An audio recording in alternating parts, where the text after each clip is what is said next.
तुम्ही स्वतः त्यांची परिस्थिती तुम्ही बघितलेली आहे स्वतःच्या डोळ्यातून, खरी आहे ना?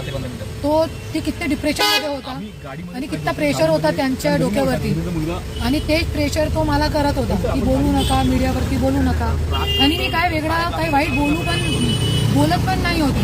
मी फक्त इतका बोलत होती की न्यायालयाच्या माझे जे ॲडव्होकेट होते त्यांचा धन्यवाद, फक्त इतका मी बोलत होती. आणि त्यांना कंटिन्यू कॉल येत होते त्यांचे वडीलचे. तो त्या प्रेशरमध्ये झाला आणि त्यांनी अशी पोस्ट केली.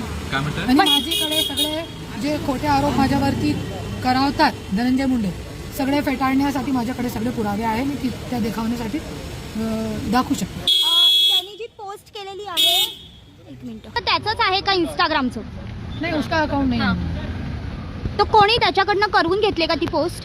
पता नाही क्या करवाया क्या नाही करवाया, मी बघितली पण नाही, पोस्ट बघितली पण नाही आहे. मला पण पाठवा कोणती पोस्ट. त्यात तुमच्याबद्दल फार त्यांनी वाईट शब्द म्हटलेले आहेत, लिहिलेले आहेत. कोई बात नहीं, मेरा बेटा है, पति इतना कर रहा, बेटा थोड़ा तो कर सकता है ना.